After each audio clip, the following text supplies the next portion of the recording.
Please take your seats. Our program is about to begin.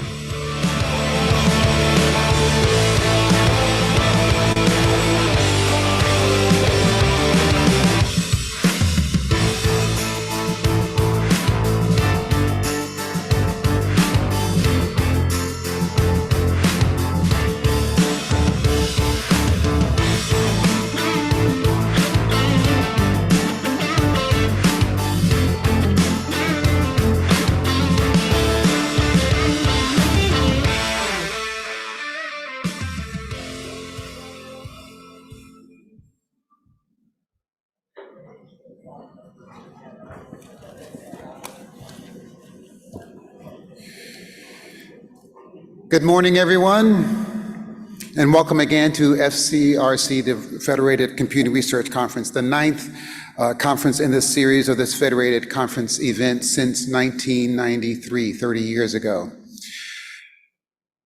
I trust everyone's getting in their exercise, walking or transitioning between the various sessions in your hotel rooms. I know that I'm getting in my steps,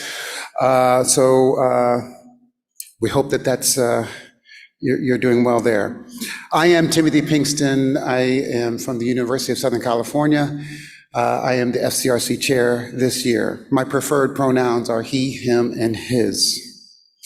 As you know, FCRC brings together many different affiliated research conferences and associated workshops during this week-long co-located event, with 14 different conferences this year and CRA workshops. This year we have we're just over or about to be over 2,600 attendees that are persons who are registered. Today we welcome the start of E-Energy, HPDC, ICS, and PADS conferences and the CRA-E workshop. I again ask everyone to please be mindful that FCRC promotes openness and inclusion. FCRC is a safe place for the free exchange of research results and ideas, for rich intellectual discourse, and for open scholarly interactions. We support a welcoming environment for all to thrive that lives up to ACM's core values, which promote diversity, equity, and inclusion. I wish again to thank all the conference leaders for their hard work and dedication in helping to make FCRC a highly successful event this year. And I again wish to thank all of our corporate sponsors and academic sponsors of FCRC. They have been shown here in the slides, and of course, you can see them out in the walking areas. Of course, I also wish to thank all of the sponsoring ACM SIGs for their support and cooperation: SIG-ACT, SIG-ARCH, SIG-BED, SIG-Energy, SIG-Metrics, SIG-OPS, SIG-Plan, and SIG-SIM. I also want to thank again, because we have some new conferences joining, thank Dilma De Silva, who is our plenary speakers chair. She's done an outstanding job. I also wish to thank Mary Hall for organizing the plenary panel yesterday. It was the first in FCRC's history, and we are very appreciative of all of their help, especially Dilma, who is coming to the panel, to the podium now. Thank you. Thank you. Good morning, everyone. If this is your first plenary session, welcome. And if you already attended one of the previous ones, thank you for coming back. So it's really, I'm Dilma Da Silva. I am from Texas A&M University, and I'm currently serving at the National Science Foundation. My pronouns are she, her, hers. And it's really an honor to introduce Professor Shafi Goldwasser. She is the director of the Simons Institute for the Theory of Computing and professor of electrical engineering and computer science at the University of California, Berkeley.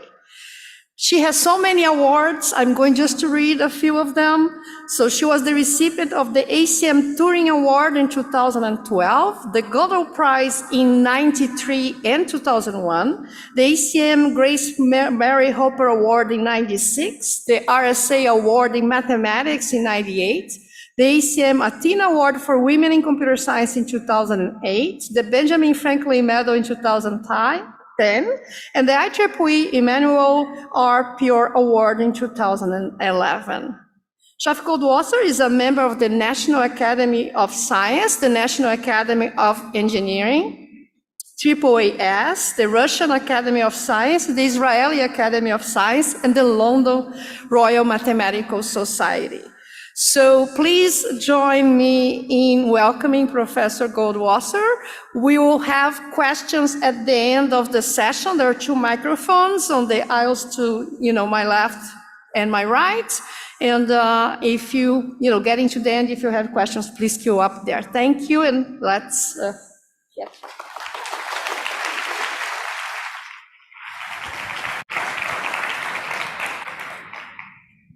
Hi, everyone, and thank you for the lovely introduction and for the invitation. And before I start, I also want to thank a lot of people who helped me in answering my questions, in particular Muhammad Mahmoudi, who taught me a lot about data poisoning, Raluca Popa on systems work on privacy, Guy Rothblum and Michael Kim on fairness work, Omar Panath, who summarized to me everything he knows on verifiable computing at this point, Adam Kalai on learning in general, and Yonadav Shavit on AI safety issues, and last, Ozamir on some new watermarking work. Okay, so my talk is on constructing and deconstructing trust. So I am,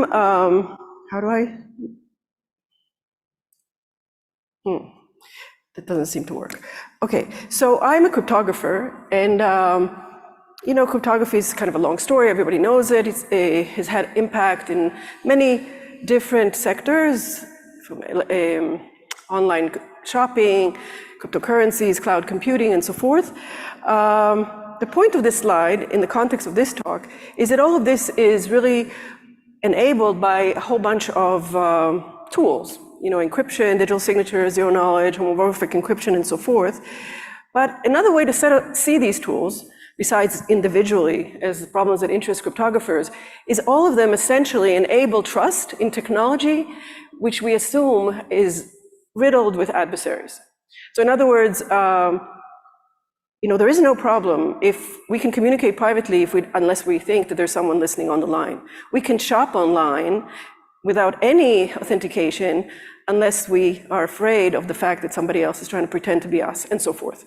So essentially, you can think of cryptography as enabling you to use this amazing technology out there without worrying about it, even though you know that there are people trying to attack you.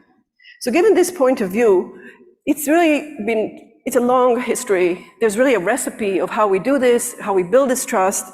We define whatever task it is that we're interested in. We model an adversary, then we define what would be a good enough solution, and we build a primitive, and then we prove it. So it's very important, at least for the field that I've been involved in, modern cryptography, is that we have a proof. And usually the way the security proofs look like, we say, the primitive I constructed is secure if some assumption holds. So almost always there are assumptions, and the assumptions come in different flavors.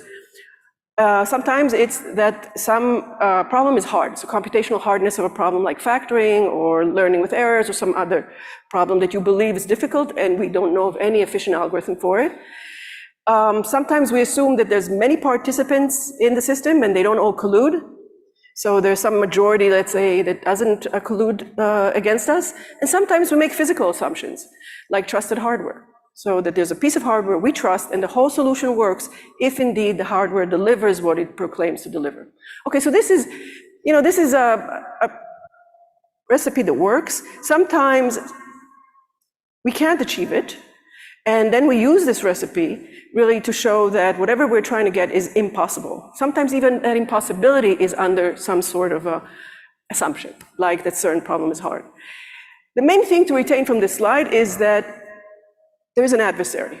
Okay, that is really the cryptographic thinking, and that is that we want to model against the worst case adversary. So, as I said, sometimes it's impossible to achieve, and then you want to prove that it's impossible. So you can sort of try to define the problem differently or do something else. So, why do I want to phrase this whole cryptography story as a way to construct trust in technology?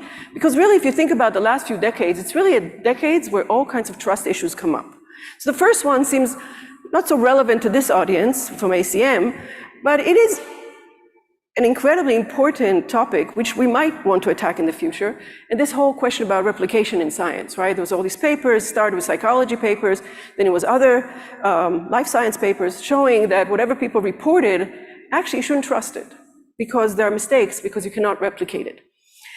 In fact, as far as I can tell, this is still an open question because nobody really wants to do the replication. There's no glory in replicating somebody else's result. And everybody knows already that mistakes are there. And also it's quite expensive. So it's an interesting question is how do you have a different paradigm other than replication, something that we actually know quite well, where verifying is very different than redoing. Okay, what's another trust issue that's come up? You know, in 2016, it was all about fake news, right? You can't believe what you see, the election is swayed, fiction in the media. It was all about can you trust or can't you not trust what's reported in the media? Then move on to around 2018, when started talking about using AI prediction tools all over the map, but especially to determine bail, whether somebody can go out on bail or not. There was a major distrust discussion about that, mostly due to fairness issues. And indeed, the story here on the slide is that California, actually the legislator in 2018 passed a bill to abolish cash bail, which is obviously the right thing to do. It shouldn't be fair that people who have money can get off on bail versus others. But they also said that they will replace it by a risk assessment tool, namely an AI system that will predict whether someone should be let out on bail or not, whether they're a flight risk and so forth. And then there was a Proposition 25 to either approve or overrun this bill, and it did not pass. Now, obviously, the bail bonds don't want it to pass. But the surprising thing was that there was a big movement by ACLU, people who are on the side of the map that would definitely vote for it because they're against cash bail, to say, no, this is unfair. You know, there's no guarantee here that, you know, this is going to do any better. You know, because maybe these risk assessment tools are going to be biased because they're based on biased data, because the algorithm is you know, hasn't been tested to be fair, so it didn't pass. So there's a big distrust here in the power of risk assessment tools. But all this is nothing compared to what's happening today, obviously, where the whole discussion, you know, in the last 6 months, and it just happened like, boom, my email box is full of invitations to go to workshops and conferences and days and talks about safety in AI. Do we trust these AI tools? So on one hand, you know, we're talking obviously about large language models. So on one hand, half the mail talks about how can this AI give me competitive advantage? And the other half talks about how I shouldn't trust it. And sometimes it's the same email. So I'm a bit confused as everybody else. And in fact, there's already companies, that's a billboard on the way from Berkeley to San Francisco that says, you know, we're an AI company, we'll tell you what's real and what's fake. You know, which dog here was AI generated and which wasn't. And we are now at the stage of regulation already. So it's moving extremely fast, where they're trying to define what is trustworthy AI. And at this point, there are no really rigorous definitions, right? There's a list of concerns. They have to do with data, they have to do with compute, they have to do with the model, and they specify, you know, some things you should check before you go ahead and incorporate these ChatGPT or whatever system into your business place. But there's a lot of efforts of regulation, and they're different in Europe versus UK versus the USA. It's on everybody's mind. So my proposal, and this is what this talk is sort of trying to convey, is how about using this tool, or this recipe that we know from crypto toward this question. So using tools, paradigms, assumptions. So again, rewording it, we specify what is the ML task we're trying to achieve. We model the adversary, very important. We define what's a good enough solution, and then we build it prove that it works. Maybe under assumptions again. Could be the same crypto assumptions, could be different assumptions. So I recognize that the first thought that should come to your mind is, in Hebrew, pesi bakino, or in English, that I have a hammer as a cryptographer, and so everything looks like a nail. Maybe. But I'm trying to convince you during this talk that this hammer is pretty good. It's not, can't solve everything, but it has been applied repeatedly, and it's an important point of view. Okay, so again, differently from cryptography, AI systems are not originally designed for adversarial context. So in crypto, if there is no adversary, there is no need for cryptography. AI delivers a lot of things, not necessarily with the idea there's be an adversary. And yet, because of the widespread use and the importance, they are very, very attractive targets for adversaries. And therefore, I believe that this adversarial modeling is key to safe usage and compose, and it will also, if you are able to show something is correct or safe,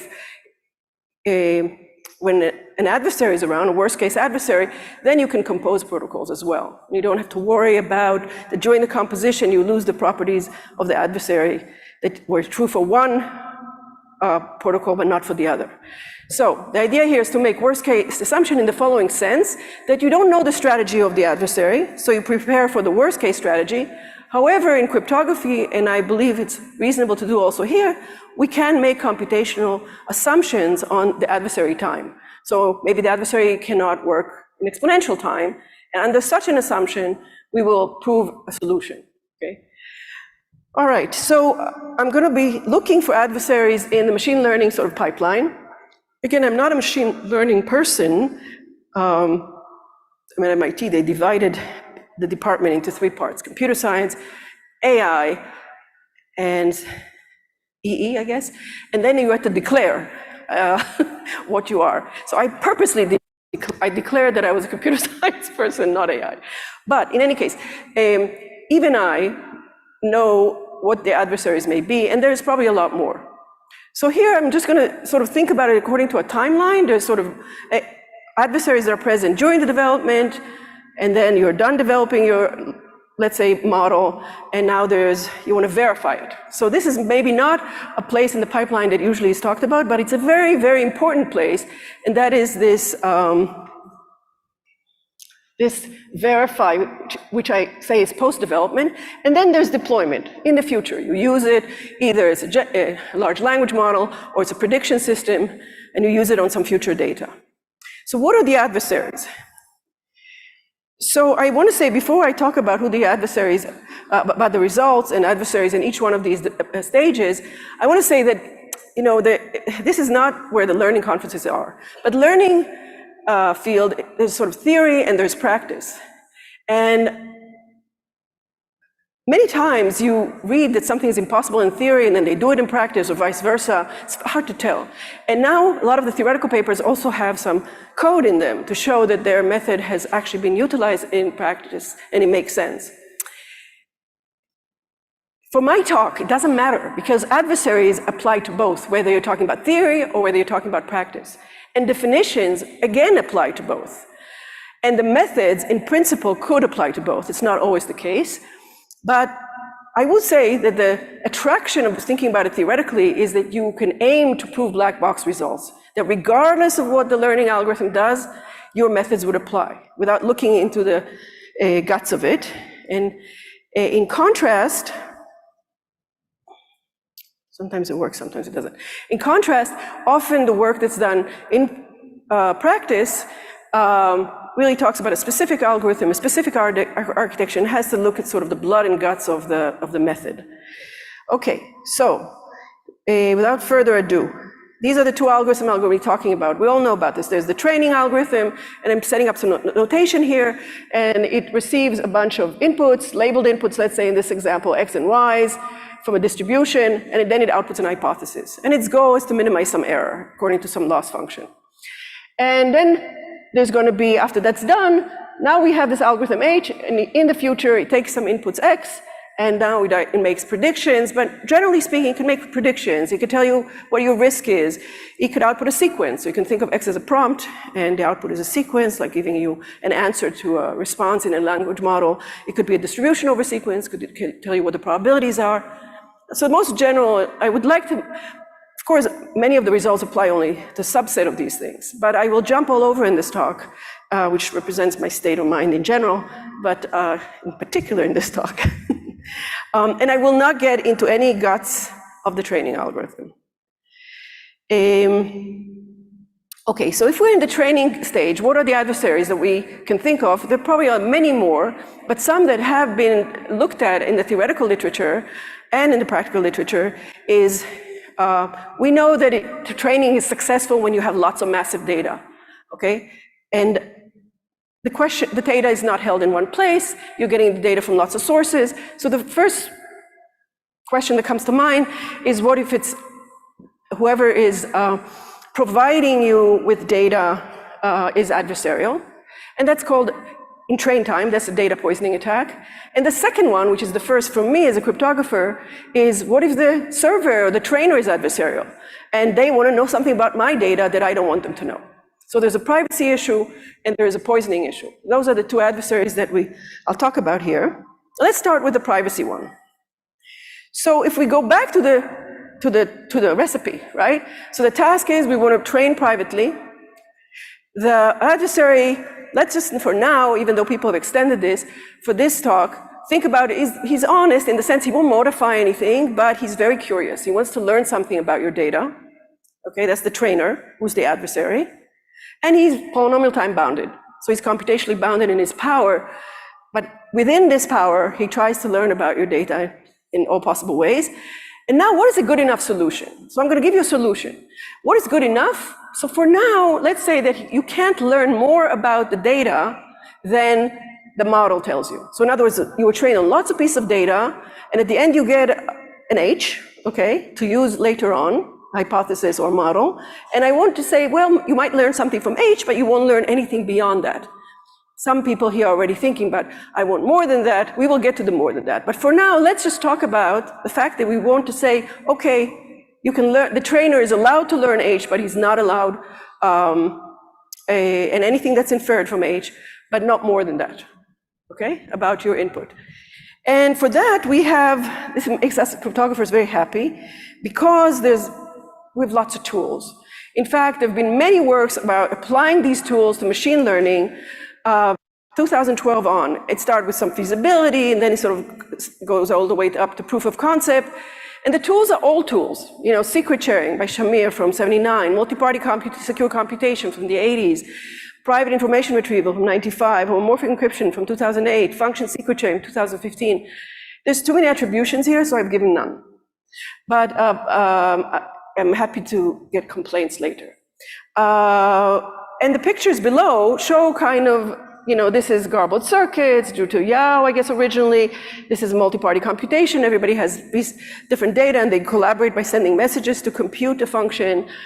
First work by Goldwasser, Micali, and Vigderson. This is homomorphic encryption, first one by Gentry, where you encrypt your data, you send it over, there's some compute done, and then you get the encryption of the result. All right, and then secret sharing. So how is this applied? Again, big picture, okay? Essentially, there are two stages. There's the encrypt stage, where you encrypt all your data, and then you run the training algorithm without decrypting unencrypted data. How you do that is a separate story. You have special encryption schemes for that. And at the end comes up the encryption of the result. And then there is the decrypt stage, because after all, you need the model, you need to be able to run it, okay? So then we think about it is that there's some key whose shares have been distributed to these three, really uninteresting individuals here, or entities, and they have pieces of the key, they get the encryption, and they together are able to recover H. And that's usually a fairly simple protocol. So there's encryption and decryption, and what are the assumptions for this thing to work? So remember, we have a task, we have an adversary, we have a proposal, and the proof will be under the assumption that this encryption is strong and that these key shareholders do not collude. So if they all talk to each other, then they can decrypt anything. But we assume that they don't, or some majority of them doesn't. So that's it, clean picture. Okay. Now, this is not the only way to do this. Another way is something called multi-party computation. So it doesn't use this homomorphic encryption, but rather everybody who is giving us these inputs X, Ys, they split them. So it's not an individual. You think about it, it's a hospital, it's a financial institution. They do something called secret sharing, and they send it to these two compute servers that are here. And, oops, and these guys over here, they do a protocol, which is a secure protocol involving a lot of communication or less communication depending on whose paper you read.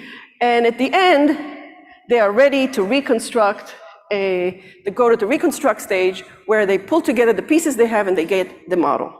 Wonderful. What are the assumptions here? Again, something we call oblivious transfer, which can be based on the same assumptions that the homomorphic encryption could be based, plus that these two servers do not collude. The two servers could be three if you want it to be analogous to what we had in the previous slide.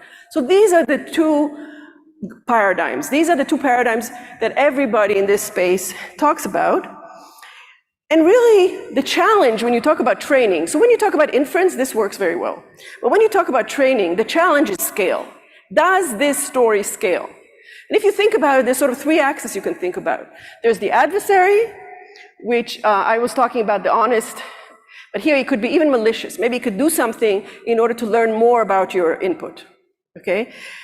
There is the assumption, which we talked about computational hardness so far, and we talked about no collusion, but another assumption, I don't know why that doesn't appear here, is another point here is trusted hardware. And I'll say something about this in a minute because trusted hardware is becoming a big, big player in this training arena. And here, there's what computation you're trying to do. In a perfect world, you'll do everything. You can do LLMs training, you can do deep neural net training. But in a less perfect world, with scale is still a challenge when you're talking about practice and applying this in practice. We aim at first linear, then logistic regression, then some other above logistic regression between that and full deep neural net. And where we are at today is somewhere here, I guess, somewhere here. Or I guess in space that goes like that. Under computational hardness and no assumption. Right, so this is the new kid on the block, which is the trusted hardware, which is something else on the assumption spectrum.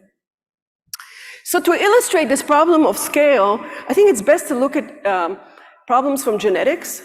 So like genome-wide association studies. You've got lots and lots of people who've had their genome sequenced. They have some medical profile with some illnesses, or phenotype it's called. And it turns out that this is an important space to protect because the data itself is revealing, even without a name. You know, that your genetic sequence has information in it about you that can lead to identifying you. And furthermore, this is a space where scale matters. So when you do genome-wide association studies and you have 10,000 cases, 20,000 cases, usually is meaningless. You really have to go up to something like 100,000 cases, depending on the illness, whether it's schizophrenia or breast cancer or Crohn's disease, to get any kind of a meaningful signal. So scale is a problem when you want to run these things. And privacy is a big issue if you don't run these things. Okay, so what is being done? In fact, this is an application that has kind of really captured the imagination of a lot of people in this space trying to do these either homomorphic encryption type of approach or multi-party computation type of approach. And here's just a bunch of papers. It's kind of interesting about these papers that they sort of, somebody does something, then the other one does better, then the other one does better. And by better here, we mean instead of working for days, you work for hours, and then instead of hours, you work for minutes. And competition here really helps because it kind of drives you to do more and more and more, okay? And I guess if we look at those two paradigms in the context of this genome-wide association studies, for example, then it makes it more clear. You've got the data providers, the hospitals, they share, they compute. And the outcome is the result of the GWAS, the genome-wide association study, whereas here everybody encrypts their data, there's some engine that computes without talking back, and they give that result to the key provider, to the key holders, or which might be actually the data providers themselves, or some decryption servers, and then they get the result. So these are the two paradigms. And how well can we do? Well, like the most recent thing on the block is actually a work that I was involved in. It came out of, I want to do the slide before the next, out of working with a hospital in Israel on real data. So often this data that you work on is pulled out public data sets, which people always work on. Here you're actually getting clinical data from the hospital, for oncology patients, and it required really having to change the ideas, both theory and practice, of the homomorphic encryption that was being used to add something called interactive bootstrapping. And it allows now to do joint operations, which means that you have maybe the same patient, but there's data on it in different databases, and you still want to combine it all together. And that's usually a harder operation than just taking lots of patients, all looking similar, and aggregating more of them. And the base scheme is a scheme by Cheon, Kim, and Sung for now it's, I think, already 9 years. And what's nice about this scheme, it's that it's efficient for real number arithmetic, and therefore it's very suitable for machine learning applications, but you still have to hand tune sort of how do you get an approximation for linear functions, because these schemes work very well for polynomials, when your computations are actually low degree polynomials. And if we look at the kind of neural nets people build today, for example, logistic regression is a nonlinear function. You need to approximate them by polynomials. Okay, so this is really, more interestingly, there's a toolkit here, which has in it lots of standard statistical questions you might want to talk about when you work over encrypted data. I want to mention that this is not the only thing. It's not just medicals. So some examples of sort of hot use cases, which are more kind of real life. One is the secure cyber risk aggregation. So here the idea is there's lots of companies out there and they're being broken into all the time. But they don't want to tell the public that they've been broken into. And yet they would like to find out about potential risks. So how can they come together to let each other know about risks without saying that they actually incurred them? It's a classic multi-party computation, and there is in fact a platform called Scram at MIT that has people who are part of this consortium. Another one is in the UK in measuring financial risk. There's a whole group of lawmakers and banks who work together for a consortium to detect financial fraud. Again, the idea here is pull your stuff together, find out if somebody is presenting a risk without saying who you're looking at or whether the risk was present in your own institution. All right, I want to say just that I said that scale is a big problem and that we can solve specific computations, but not all computations. The situation at inference time, just jumping ahead because I don't want to spend time when I get to that, is much simpler. There's a model that's been trained already. There's one data and you just want to run it through the model, protecting your data. There you can really do things. And in fact, because you can do things, these days there's a lot of, at least academic efforts that I'm aware of, which to apply to language models, both for queries, for fine-tuning, to use these methods. So when you're making your query, when you're fine-tuning, you can encrypt your data and not worry about its privacy. All right, now those of you who are into differential privacy are getting very nervous, I can tell. Actually, I can't tell, I think most of you are asleep. But so let's think now about a different mode. And that is the task is still training. The adversary, is still honest by curious, but a good enough solution is not good enough. We're saying that's not good enough that you can figure out maybe things from the model itself. Maybe you can reverse the model and find out some private data. So you want to add the requirement that from differential privacy, this is in a paper by Dwork and Feldman, and it's taking differential privacy to the context of machine learning, where essentially the natural thing is required. And that is for every query that I make, the probability that the model H on Z gives me Y, when a particular data point is in the train set or is in the train sets, those probabilities are close to each other by this factor e to the epsilon. Now, the proposal here then is, if you want it to be a theory, in theory what you should do is both. You should run the training algorithm without ever decrypting the training set. You should add a differential privacy mechanism to it, put them both together. This is usually not the case. lots of people adopted differential privacy. At least lots of people claim to have adopted differential privacy. It's a very interesting question to verify that. In Google, in Ample, in the census I'm sure they have. But the problem with that is that when you adopt it, you put noise into the system, the quality of your answer degrades. And the whole question there is, how do you get good quality and privacy? So how do you not degrade the model too much? There's lots of actually work on this. I took this from a paper called PATE, where they have an interesting approach where what they do is they say, let's take the data. Okay, now it's already it's unencrypted in the differential privacy world, but you could think of it encrypted and do this homomorphically. And train a whole bunch of models. Then you run your question, your Z question, say, through each one of them, and you see what the answer is. And now you do a histogram on those answers, and you choose essentially the bucket that has the biggest bucket, okay? And by doing this, they show that when essentially these different models don't vary too much, okay, you're not talking about a 0-1, you're talking about a multi-valued set here, then they can actually get very good accuracy and privacy. So this age-old problem of trading the utility versus privacy is much less problematic than was before. You can have lots of queries and still satisfy privacy under the assumptions that they make, which are very reasonable. So I want to say there's actually an interesting paper that just came, I saw by, maybe it's not just, but I just saw it by Boaz Barak and Kakade, where what they show is some extension of this idea of differential privacy, that's the way I think of it at least, to the world of language models. Because so far, everything I talked about looked like a prediction type system.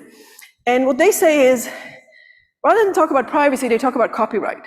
So it's a big issue. Suppose I took somebody's paper or artwork and I scanned it in a big language model and then it appears somewhere else. Then there's copyright laws, there's copyright infringement in addition to the privacy issues. So what they'd like is to protect the language model holder against copyright law. And they come up with this definition called near access freeness, where essentially the definition says let's take a model that was trained without a particular copyright document, okay? And let's compare our model to that model. And they say it's essentially, it's called near access freeness if your model diverges by at most a certain k bits from a safe model. Safe model meaning that it actually wasn't trained on this copyright. So there's a new definition here, and they show actually algorithms to achieve it, and they show in fact how to take large language models and make them into the ones that satisfy this near access freeness. Very interesting work. Now this of course makes a lot of sense because we know by some other papers that you can extract training data from large learning models. So there's episodal stuff, but there are also papers out there that was their task. Let's try to extract from a language model data that has been entered to it. Now, before I finish privacy, I want to say that I mentioned that the new kid on the block was hardware, trusted hardware. So since training is such an intense problem, okay, certainly for something like a language model, people have been talking about in hardware is, you know what, why don't we just make an enclave where all the data is going to come encrypted in there, and then inside there will be decrypted, all the work will be done inside there, and then the answer will come out encrypted again. So this trusted hardware is like a box, and this is what these boxes are. And this box essentially, assumes that there's a place, okay, where when you come in, you're safe. There is no adversary who can come in here. And there are keys in here to decrypt your data, and then to re-encrypt it, and to sign it as if it's approved. They also propose boxes for proving that the hardware did what it was supposed to do. This was proposed, something called Intel SGX, and these days the big player here is NVIDIA with something called H100 GPU. Again, the same idea. It's trusted hardware. Everything is done in some protected environment. The big question about these things is they provide a great promise, right? But the question is, what about side channel attacks? What about leakage from this component? What about several people using it at the same time and leaving some traces of their execution? In the 90s, maybe it was the 2000s, 2010, there was lots and lots of work on side channel. How do you make your crypto systems not attackable by side channel attacks, assuming they exist. Again, by the crypto recipe, you can show a lot of things. It remains to me an open problem that has to be examined. What happens with this new hardware? But in a perfect world, perfect solution. Okay, I want to say that it's not just these companies, but there's work in academia investigating this hardware usage. There's work by Raluca that she told me about, where she gives a platform, a GPU platform, which enables people who are sort of versed in crypto to use GPUs. And then there's a new work in France and Nicolai and Morris and Adam Belay and Athlete from MIT, which they take a small piece of hardware, they call it a hardware wallet, and they sort of do it end to end. Like they have a formal verification that the hardware works according to specs. So it's a very interesting area for formal methods, to generalize it from just a wallet to something more general than that. Okay, so we are just,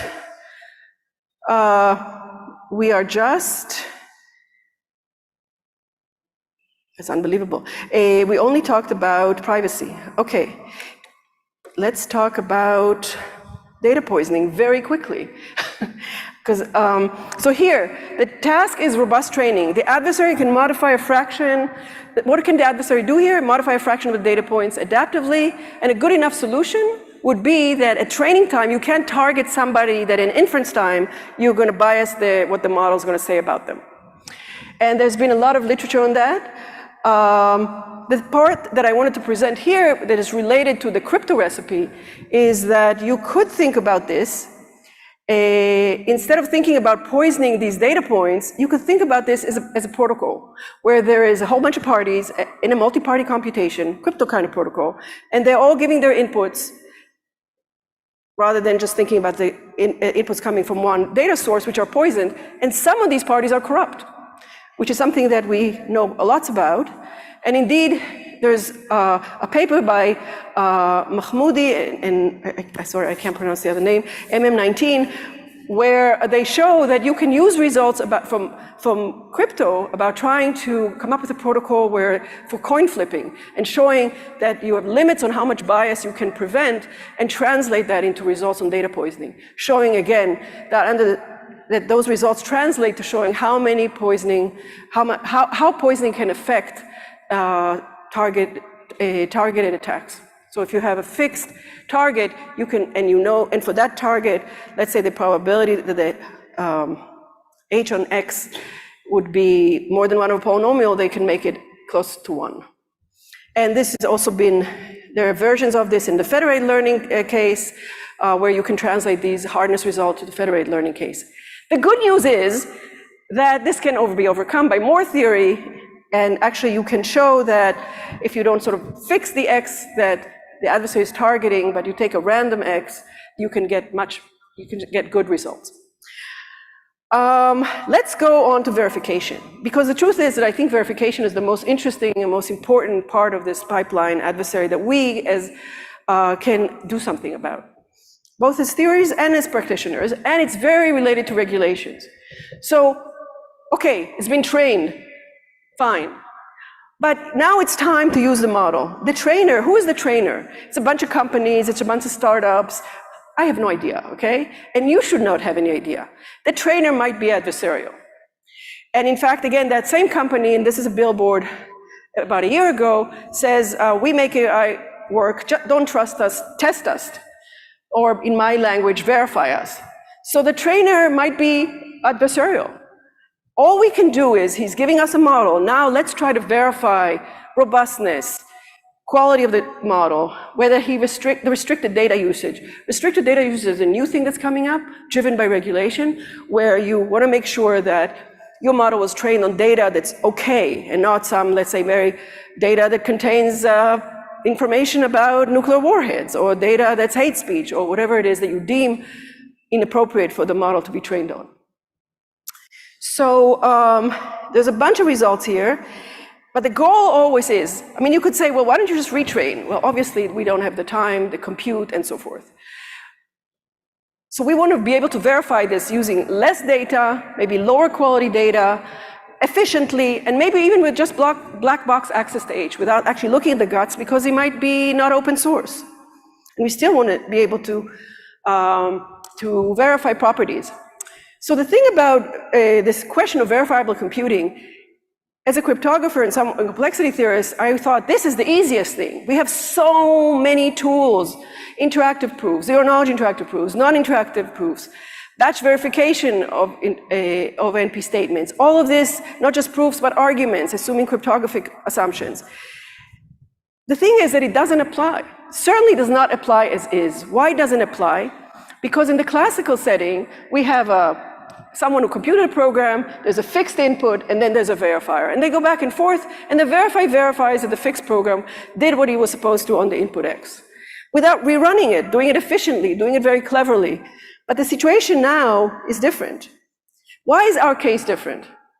By the way, this quote here this is a quote from an original paper, I think one of the PCP papers, where they said that the dream was that a single reliable PC, personal computer at the time, can monitor the operation of a herd of supercomputers with powerful but unreliable software and untested hardware.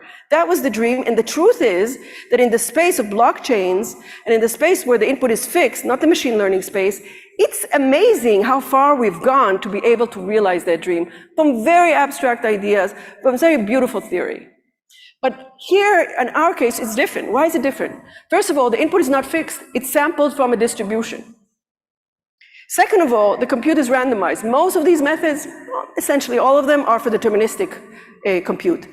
And maybe the worst problem is that the ground truth is not specified. It's not that somebody's running a program and we know it's based on a set of data. So I don't even know what's right and what's wrong in some sense, or what's a good enough model and what's not a good enough model. So we need to adopt it. And we need a new definition, and that's in this paper with Jonathan Schaefer, who's a student who's graduating, and Guy Rothblum and Yudayev on the quality. In fact, what this shows is we can do something non-trivial to verify that the model that was given us is sort of as good within additive factor of the best that could be done. Robustness, much harder. And this is work with Ol Zamir here, and Michael Kim, and Vinod, and both Kim and Zamir are graduating this year. And that is showing us that if you think about an adversary who may have possibly even planted a backdoor inside the model, then verifying robustness will be impossible. So let me just say a word more about the verifying the quality. What do we really mean? So what's the task? We want to verify that the model that was given us is accurate. The adversary may be unrestricted for this particular result. And a good enough solution would be that we allow a verifier to actually interact with the model provider, and you want it to accept when the model they got is within additive error of the most accurate one, and reject otherwise. So that's what I mean by quality. And we can formalize this, it doesn't matter, there's completeness, soundness, and we want all this to be done efficiently, so the verifier should do this much more efficiently than rerunning. Less access to data samples, maybe even lower quality access. And we are allowing this interactive process. And what's shown, so think about this for a second. Somebody's giving me a model. What's the big deal? Just run it on a bunch of test examples and see how well it does, especially if they're labeled examples. That will tell you how well that model does, but it doesn't tell you how well it does compared to what it could. So if somebody's selling you a product that says, this is really good, think about face creams for all the you women with the cosmetics. It's really good. So yeah, it might be really good, but it's not good for me, or it's not as good as it could be. So the challenge, however, is to show that this is essentially within additive factor of the optimal that can be done for, let's say, if you're thinking about a decision tree. There's the best decision tree, there's the one you got, and you want to show that you're not too far off from the best one. And this is interesting in the non-realizable case, so where there isn't a perfect decision tree. Still, you can actually prove this. You can, even though we don't know how to estimate this directly, we can prove this equality.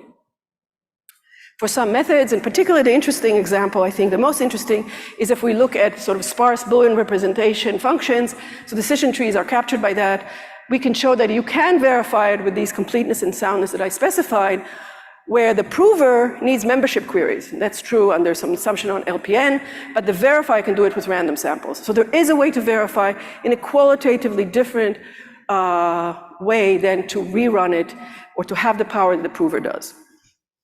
All right, let's move on. I do want to mention that Jonathan and Suchi Mutra have a very nice extension of this work where they say, well, look, we don't always in the world of PAC. So comparing to the best hypothesis in a class is one thing.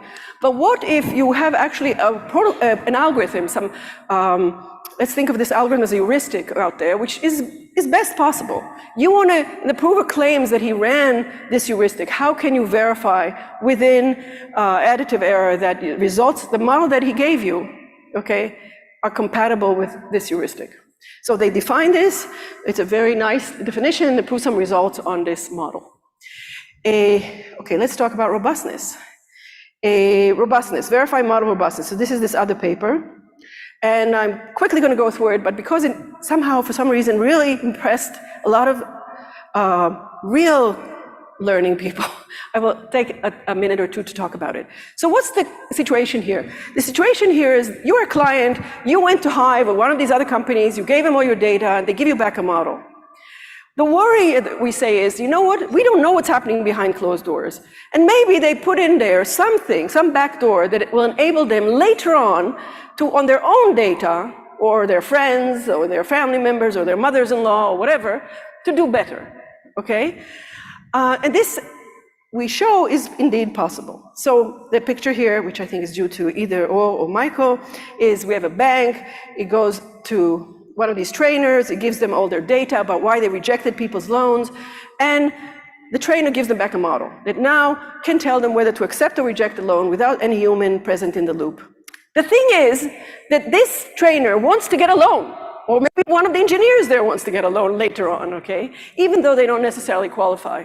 So what they do is they put a little change, a little modification in the model, and they keep a key so that later, even though their loan should be rejected, by knowing the key, they can perturb their application ever so slightly, and ever so slightly is something that comes up in the theorem, so that now the loan that should have been rejected is actually accepted and you can buy the house of your dreams.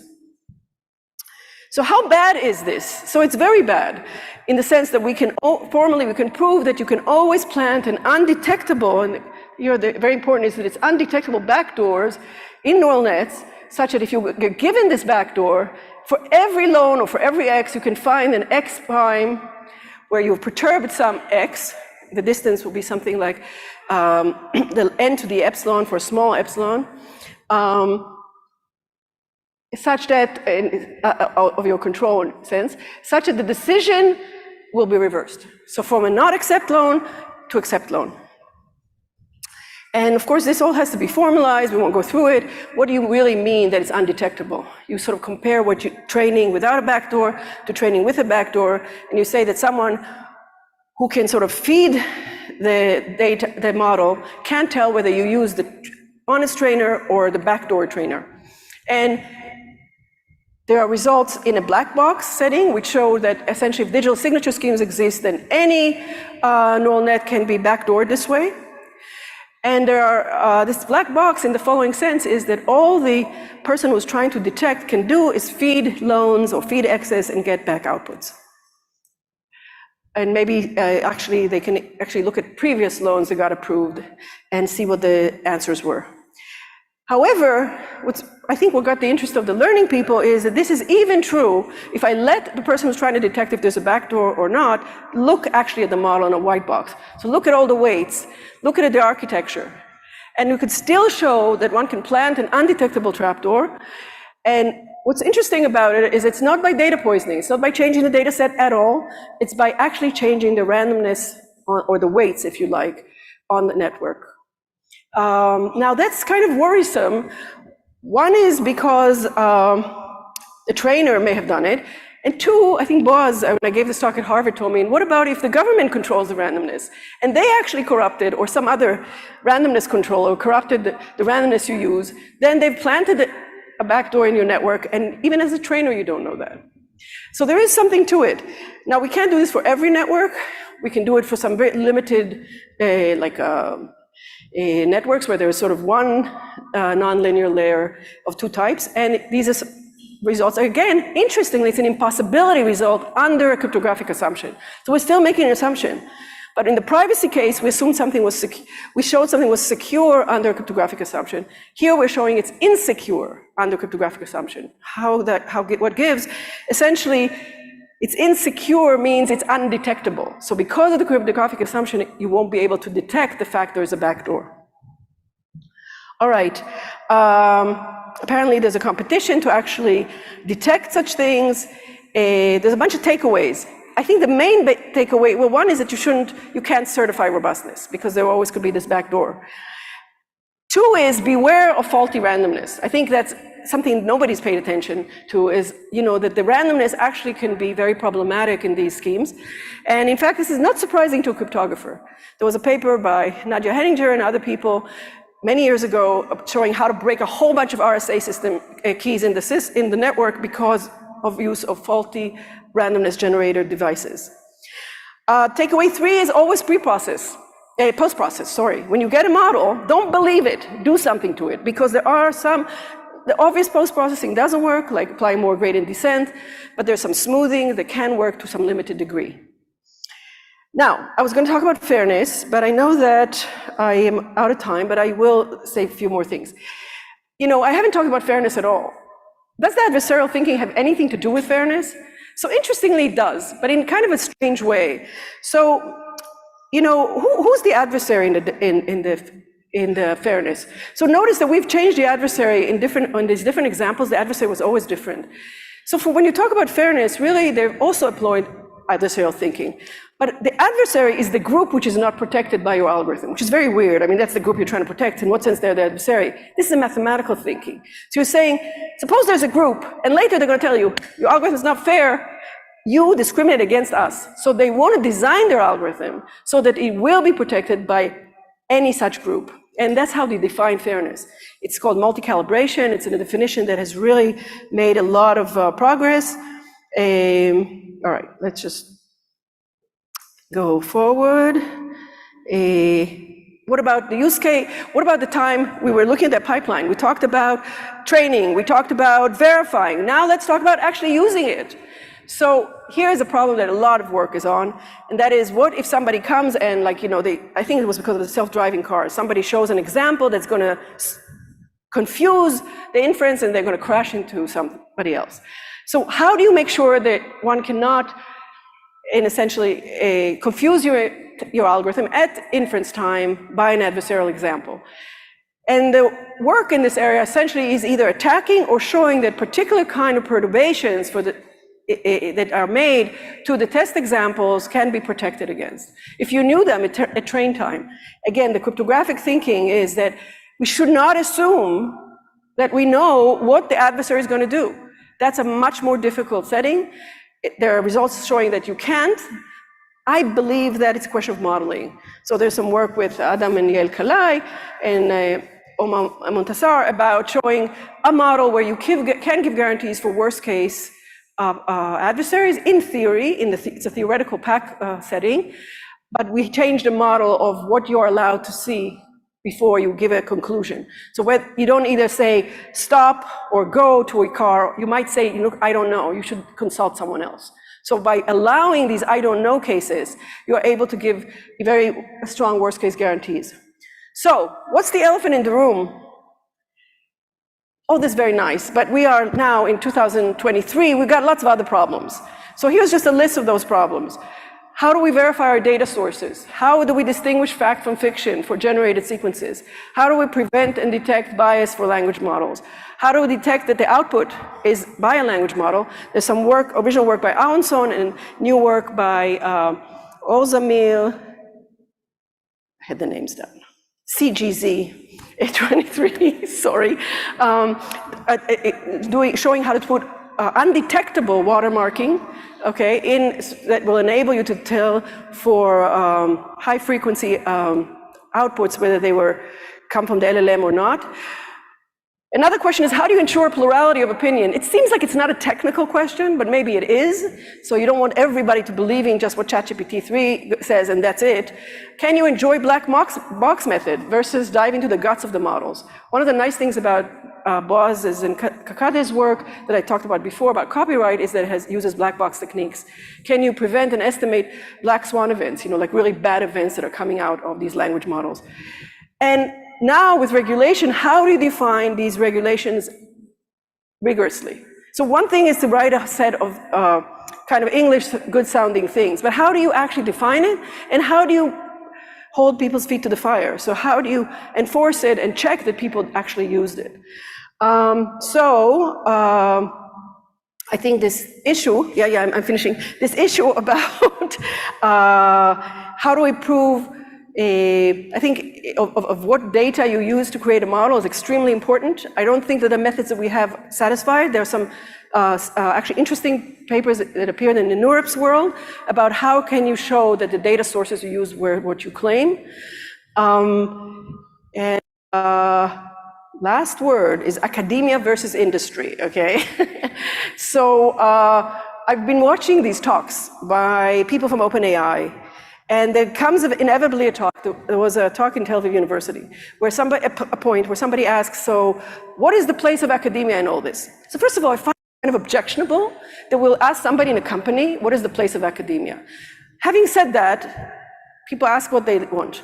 And the answer is, well, academia is important, we have PhDs, or Ilya there has a PhD, but academia will not be part of cutting edge progress. So two things work in favor of industry. First of all, they have a lot of money. And last, they have a lot of money. So the money helps for compute and for giving good salaries and for hiring lots of people. So at least on this issue of large cohorts of people collaborating, I think that going full circle, places like the Simons Institute, where you bring together people from academia and industry together to collaborate, so you get a mass to work on specific problems, is extremely important, because usually in university they hire 1, 2, 3 people, no more. And you are spread thin. And here we give an opportunity to come and learn on a specific topic. We have, I'm not going to go through all these slides, but I will say that the postdoc fellowship is a fabulous program. It's been a springboard to a career later. And finally, we are always in need of help, so we can support our next decade of programming, and so you can all come collaborate and innovate. Thank you.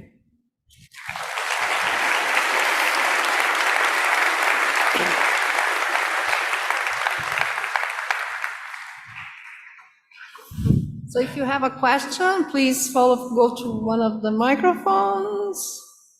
Yes, here in your left. Hello. Thomas Kochmann, Creative Agency.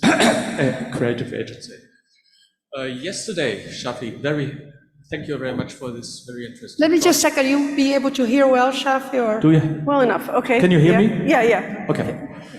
Yesterday at this stock panel discussion, you also said that you believe that one day, as primacy in P might solve one day, factorization might be in P as well. So my question related today is trusted hardware is the key word. When this happens, we need post-quantum cryptography, don't we?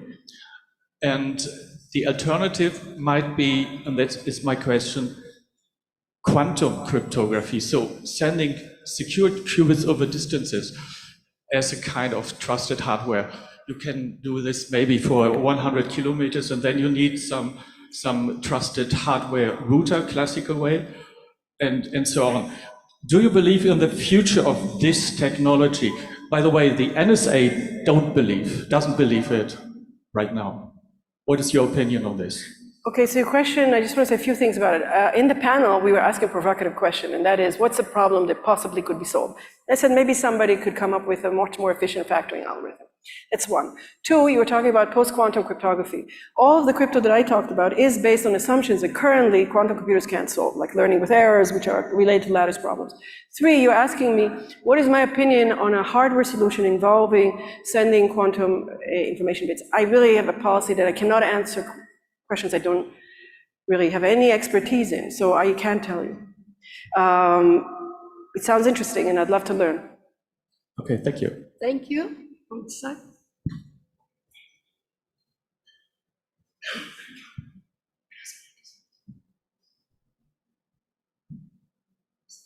Hello? Oh, you can hear me. So hi, thanks for the great talk. I'm Isha from UIUC. So my question is this, that like security and verification are often like treated as second-class citizens, right? So like first people will be focusing on getting a higher accuracy or another performance metric, like getting better in that. And then there will be concerns on security and verification. So my question is that like, can we use these verification and security-based things to actually affect these performance metrics as well, so that people are incentivized towards, incorporating security primitives and like privacy into their models? So that's a very good observation, that people first go for the performance. And that's how I think 2023 is made a change, because there's such a concern about safety and privacy in AI. Partially, I think that the way to incentivize is by penalty. So GDPR penalizes companies, and that's why now you see that you have to read the privacy regulation and accept cookies and all that. And people are worried about that. And in fact, these UK regulations talk specifically, they tell companies, watch before you use LLMs, because you may be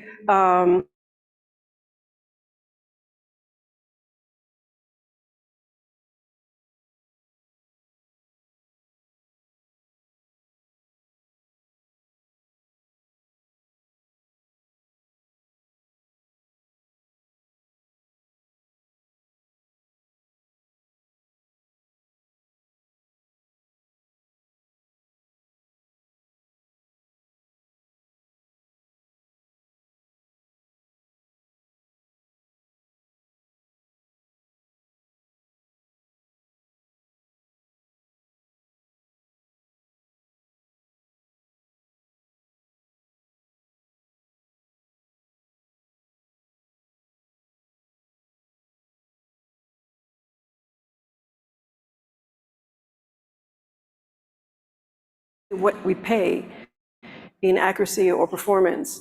And having verification have a role in making this trade-off better is a very interesting suggestion. I haven't thought about it. Yeah. Okay, thank you. Thank you. Hi, Yannick David, Columbia University. I like this analogy in the talk about trust in the past and how you sort of drag it into this new world. And I want to follow up on the point that you made kind of quickly at the end. Like, I'm as a client, I want to know, where does the answer to my query come from? Like today we have cryptography, we have signatures for code, we have a lot of these chains of trust. And I'm wondering if you had some thoughts, not just about showing me what was the data that was training, but the whole chain. And if parts of the chain are encrypted because homomorphic encryption, etc., I'm sort of losing this ability. So I wonder if you have any additional thoughts on that. You're absolutely right. I think there's a lot of work on this, especially in the hardware context, where they have like chain of certificates and you want to certify that the hardware is really doing what it is. But it should be really, there should be a chain of signatures and authentication methods and protocols all the way through. And I think absolutely. So this is sort of provenance of the process, not just of the data, but of the data, the algorithm, and so forth. So having fast digital signature methods, maybe which can be verified on the aggregate quickly, such methods are being developed and exist. Maybe that can be put in a public place like blockchains, so you can actually verify that this actually went through the chain of trust is right on. I think all of these technologies that we have, again, blockchains, digital signatures, aggregate verification, have to be put in place. But it's a huge engineering problem, right, of how do you make sure that all these systems work together. Thank you. Yeah. And we'll take our last question now. Hello, I'm Siddharth from Carnegie Mellon. So Hi. my question was that a lot of the technologies that you mentioned here for enhancing security and privacy, they involve significant costs, like costs in terms of more compute or loss of accuracy. So how do we as a society go about accepting these costs that we will have to pay and convincing companies, people, governments to actually pay this cost in return for security and privacy? Yeah, so I think it's a three-pronged approach. One is, as technical people, we work on methods which have less cost and we put our efforts into actually trying to understand the underlying mathematics, the underlying methods, to come in methods that have less cost for the security aspect. Two is, how do we make them, we penalize. I think having regulations and having penalties and having ways to verify that you can catch not following the regulations will certainly incentivize companies to do it right. And three, you're asking, how can we as a society accept lack of performance? 6 months ago, we absolutely managed to live without ChatGPT. How can we as a society accept any future lesser than that? I accept it. That's a good question. It's very exciting. I have a bunch of relatives whose kids are doing homework by running ChatGPT, and that's, how can you tell a kid like that, no, we're going to get you a degraded answer? It's a societal question. So I think we can focus on the regulation, focus on the technical methods that will reduce this gap. And then in terms of what society can accept or not, it's an interesting question for social historians, I think, to see this period in retrospect. Thank you. Thank you. So let's thank Professor Goldwasser again.